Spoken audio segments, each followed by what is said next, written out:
잠언 13장 13절에서 25절 말씀을 멸시하는 자는 자기에게 패망을 이루고 계명을 두려워하는 자는 상을 받느니라. 지혜 있는 자의 교훈은 생명의 샘이니 사망의 그물에서 벗어나게 하느니라. 선한 지혜는 은혜를 베푸나 사악한 자의 길은 험하니라. 무릇 슬기로운 자는 지식으로 행하거니와 미련한 자는 자기의 미련한 것을 나타내느니라. 악한 사자는 재앙에 빠져도 충성된 사신은 양약이 되느니라. 훈계를 저버리는 자에게는 궁핍과 수욕이 이르거니와 경계를 받는 자는 존영을 받느니라. 소원을 성취하면 마음에 달아도 미련한 자는 악에서 떠나기를 싫어하느니라. 지혜로운 자와 동행하면 지혜를 얻고 미련한 자와 사귀면 해를 받느니라. 재앙은 죄인을 따르고 선한 보응은 의인에게 이르느니라. 선인은 그 산업을 자자손손에게 끼쳐도 죄인의 재물은 의인을 위하여 쌓이느니라. 가난한 자는 밭을 경작함으로 양식이 많아지거니와 불의로 말미암아 가산을 탕진하는 자가 있느니라. 매를 아끼는 자는 그의 자식을 미워함이라. 자식을 사랑하는 자는 근실이 징계하느니라. 의인은 포식하여도 악인의 배는 줄이느니라. 아멘.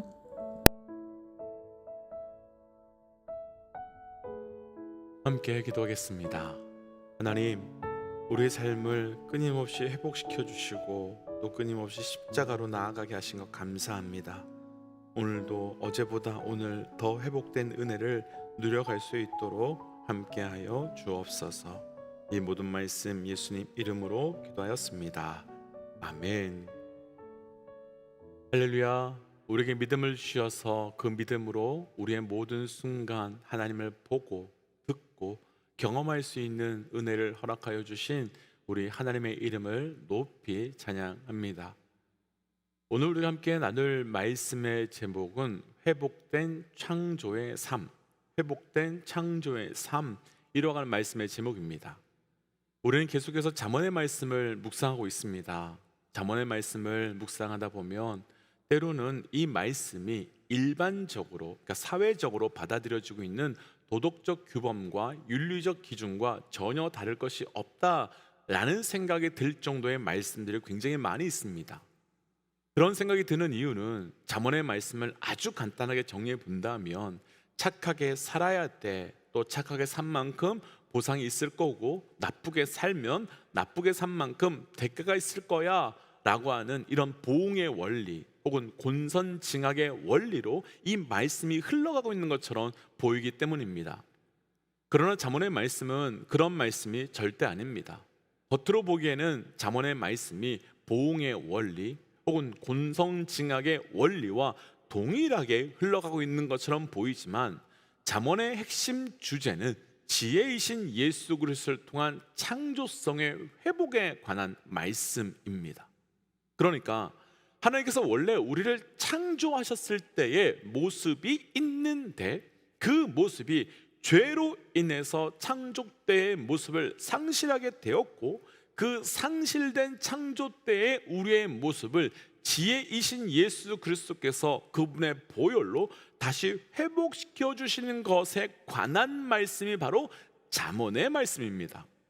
그래서 잠언의 말씀은 도덕과 윤리에 관한 말씀이 아니라 철저히 우리를 창조해 주신 바로 그 모습, 그때 그 모습으로 다시 회복시켜 주시는 말씀이고 또 창조성이 회복된 자가 앞으로 살아나가야 하는 삶이 어떠해야 되는가를 보여주는 말씀입니다. 그래서 오늘 말씀은 그렇게 우리의 믿음의 대상이 되시는 예수 그리스도를 통해서 창조성이 회복된 우리가 어떻게 살아가야 되는가에 대한 말씀을 함께 묵상하고 우리의 삶이 회복된 창조성으로 걸어가며 살아가는 삶의 걸음 되어 가시기를 주의 이름으로 축복하며 또한 도전합니다.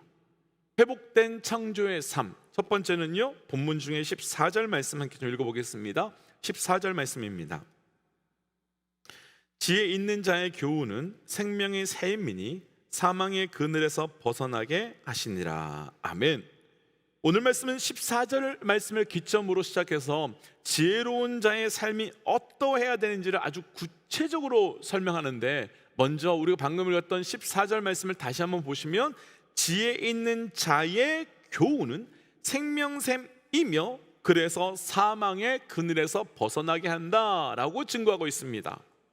우리가 지금까지 나누었던 말씀을 다시 한번 좀 정리해 보면서 리마인드 해보고 싶습니다.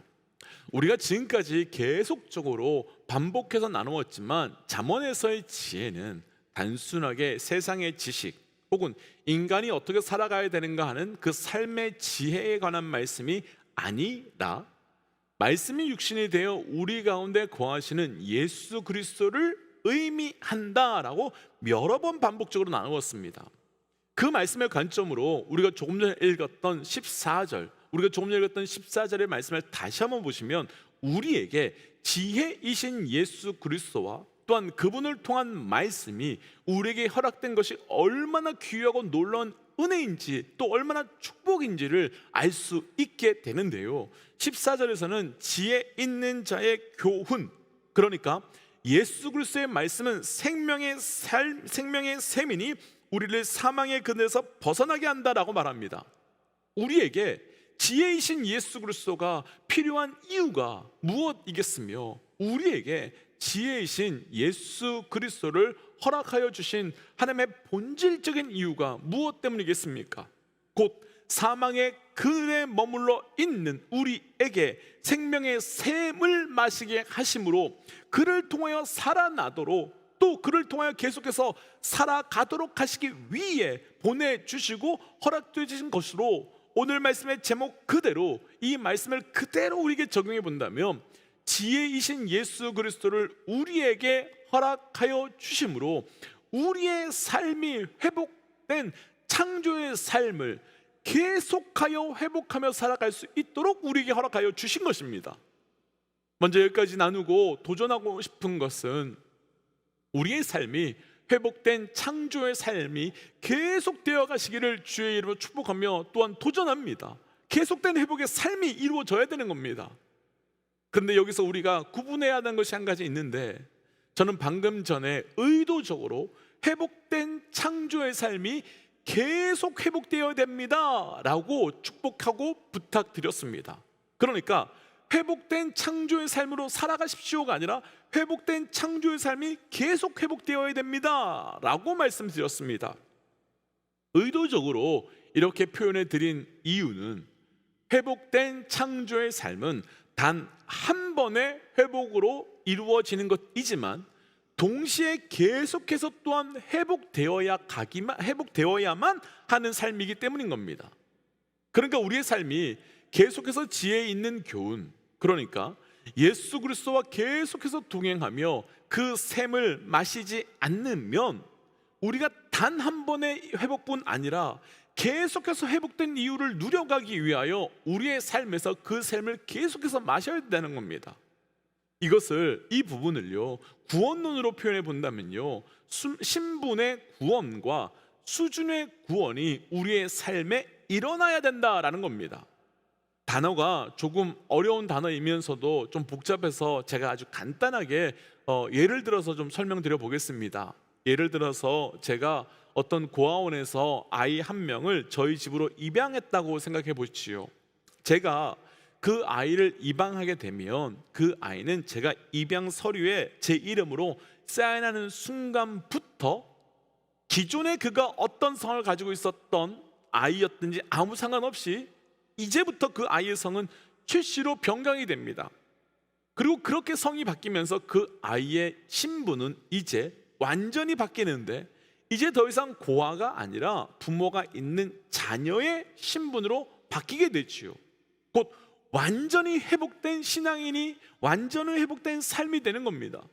그러나 그렇게 신분이 변경이 되고 그렇게 성이 바뀌었다고 해서, 그리고 제가 그 아이의 아버지가 되었다고 해서 그 아이가 고아원에서 저희 집으로 오자마자 밥 줘라고 말하면서 소리 지를 수 없고 이것저것 사줘라고 말하지 못합니다.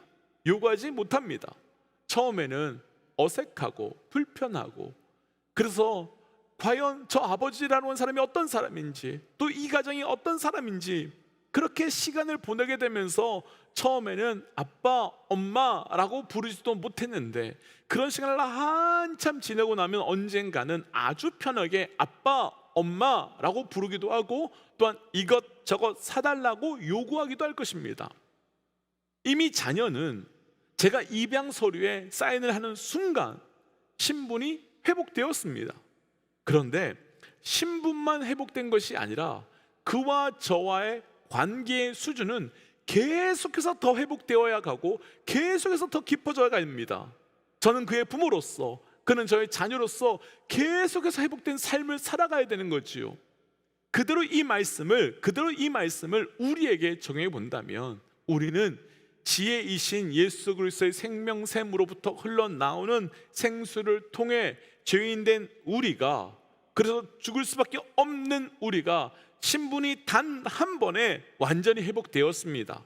그런데 그 단 한 번에 회복된 우리에게 지혜이신 예수 그리스도와 그리고 말씀이신 예수 그리스도가 우리에게 계속 부어져야 하는 이유는, 우리가 그 말씀과 지혜로 계속 살아가야 되는 또 다른 이유는 바로 우리가 그분과 그분의 자녀됨과 부모됨이 점점 더 그 관계의 수준이 회복되어야 하기 때문인 겁니다. 그러니까 14절 말씀에서 표현된 생명의 샘은 단 한 번 마심으로 우리가 완전히 회복되지만, 동시에 단 한 번 마심으로 끝나는 샘이 아니라 계속해서 마심으로 회복되는 삶의 원천이 바로 그 샘이 되는 겁니다. 그리고 그때 누려지는 삶이 점점 더 우리의 회복이, 그리고 점점 우리의 더 자녀됨이, 그리고 점점 더 우리가 그분을 닮아가는 회복된 삶을 누려지게 되는 거지요. 그래서 도전하기는 그 지혜의 생명의 삶을 계속 구하셔야 됩니다. 그 지혜의 생명의 샘을 계속 찾아내셔야 됩니다. 그때 우리 삶의 신분의 회복뿐 아니라 그 관계의 수준이 계속 회복되므로 그 보혈의 은혜가, 그 회복된 창조의 삶을 끝까지 누려갈 수 있게 되는 것입니다. 회복된 창조의 삶 두 번째는 본문 중에요 17절 말씀인데요, 우리 17절 말씀을 함께 좀 읽어보지요. 악한 사자는 재앙에 빠져도 충성된 사신은 양약이 되느니라. 아멘. 제가 다시 한번 읽어드려볼게요. 말씀 잘 구조를 보세요. 악한 사자는 재앙에 빠져도 충성된 사신은 양약이 되느니라. 아멘. 회복된 창조의 삶에 대해서 두 가지로 대조하는데요, 하나는 악한 사자는 재앙에 빠져도 충성된 사신은 양약이 된다라고 말합니다. 이 말씀에서 히브리어 원어와 좀 다르게 번역된 부분이 있는데요, 사실은 말씀에 악한 사자를 생명의 삶에 있는 영어 본문을 보시면요, 사자가 메신저라고 되어 있습니다. 그러니까 번역을 그대로 하면요, 악한 사자와 충성된 사신 비교하는데, 원래는 악한 사신과 충성된 사신, 혹은 악한 사자와 충성된 사자, 이렇게 비교가 되고 있는 겁니다. 그런데 원래요 히브리어 원어의 이 악한 사자의 히브리어 원어는 메신저 혹은 신하, 사신이라는 단어와는 본질적으로 다른 왕이라는 단어가 사용되고 있습니다. 왕. 그럼 원뜻 그대로 해본다면 악한 왕은 재앙에 빠져도 충성된 사신은 양양이 된다라고 말합니다. 그럼 왜 원어 성경은요, 사신과 사신 혹은 신하와 신하로 비교하지 않고 왕과 사신으로 더욱 구체적으로 표현해 본다면 악한 왕과 충성된 사신으로 비교하겠습니까? 악한 왕이 어떤 왕인지 알면 왜 이렇게 비교했는지 금방 이유가 될 수 있을 것 같습니다.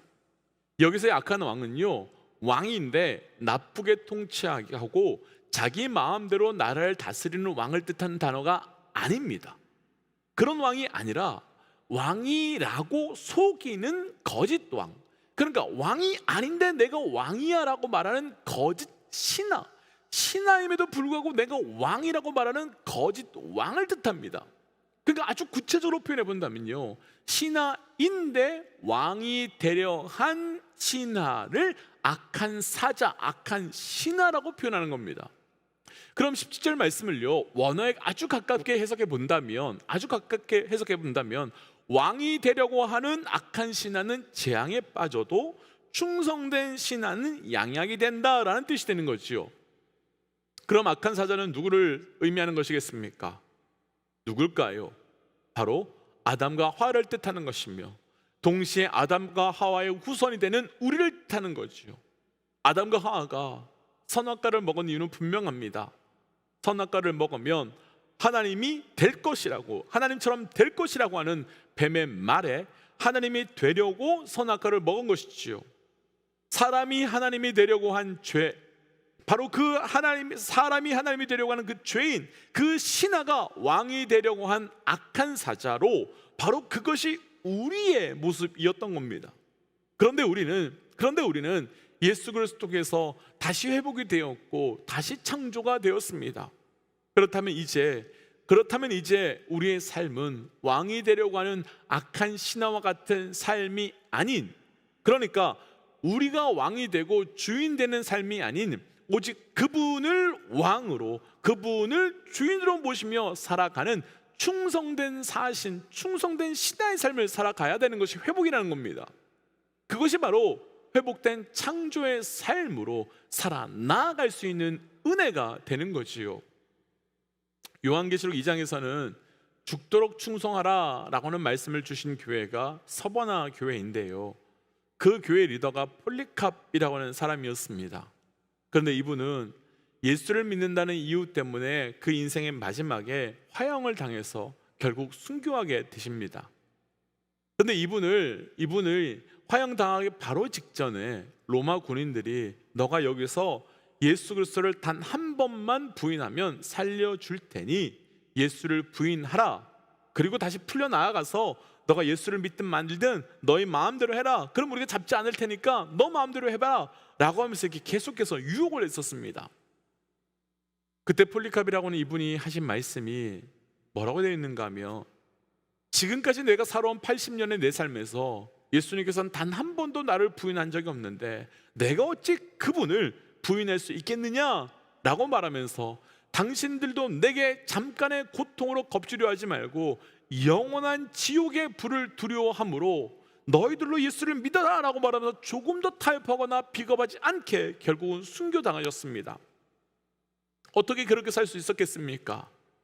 종이 주인을 부인하면 안 됨을, 인간이 하나님 자리에 앉으면 안 됨을, 그리고 무엇보다 진짜 회복은 생명을 구걸하는 것이 아니라 하나님을 증명할 수 없는 내가 하나님을 증명하며 살아가는 그 부르심의 삶을 살아가고 있는 것임을 알고 있었기 때문인 겁니다. 그렇다면 우리의 삶도 이제 선택해야 됩니다. 왕 될 수 없는 우리가 왕이 된 악한 신하로 살 것인가, 오직 그분만을 왕으로 모신 충성된 신하로 살 것인가. 여기서 우리의 회복된 창조의 삶은 그분의 신하로 살아가는 삶입니다. 그리고 오직 그분을 왕으로 선포하는 삶입니다. 우리의 삶이 그런 삶이 되어서 계속된 회복의 창조된 삶을 누려가며 왕 되신 그분 앞에, 왕 되신 그분으로 인하여 살아갈 수 있기를 주의 이름으로 축복합니다. 그래서 이 시간 이렇게 기도하고 싶습니다. 하나님, 나의 삶에 계속된 회복함의 은혜가 있게 하여 주시옵소서. 그래서 하나님, 그 회복의 은혜로 인하여 오직 하나님을 하나님으로 선포하며 또한 내가 하나님의 창조물 된 자로 살아가는 은혜를 누려가게 하여 주옵소서라고 함께 시간 기도하며 나가겠습니다. 함께 기도할까요? 하나님, 오늘 주셨던 말씀을 붙들고 기도하며 나아갑니다. 아버지, 오늘 주셨던 이 말씀대로 우리가 그렇게 살아가기를 원합니다. 하나님, 우리를 회복시켜 주시고 우리를 회복된 창조의 삶으로 인도하여 주시니 감사합니다. 하나님 안에 저를 회복시켜 주시는 그 은혜 붙들고 그 회복으로만 살아갈 수 있도록 인도하시고 회복의 은혜가 우리에게 계속되게 하여 주옵소서. 하나님 하나님께서 우리를 회복시켜 주시며 또 하나님께서 우리를 살게 하여 주신 그 은혜를 기억하며 회복된 창조의 삶을 누려가며 계속해서 살아갈 수 있도록 인도하여 주시옵소서. 하나님, 그래서 우리의 삶 가운데 상실되고 잃어버렸던 그 회복의 삶이 있다면 이 말씀 앞에 다시 회복되게 하시고 회복의 은혜를 누려갈 수 있도록 동행하여 주옵소서. 이 모든 말씀 예수님 이름으로 기도하였습니다. 아멘. 사랑하는 믿음 동지 여러분, 오늘은 우리 삶 가운데 이미 하나님께서 허락하신 회복의 은혜가 계속되는 날입니다. 오늘 하루도 놀라운 회복의 은혜가 계속되시기를 주의 이름으로 축복합니다. 우리 함께 시간 선포하고 또 삶의 자리로 또 기도의 자리로 나아가지요. 함께 선포하겠습니다. 하나님은 살아계십니다. 아멘. 승리하십시오. 함께 기도하겠습니다.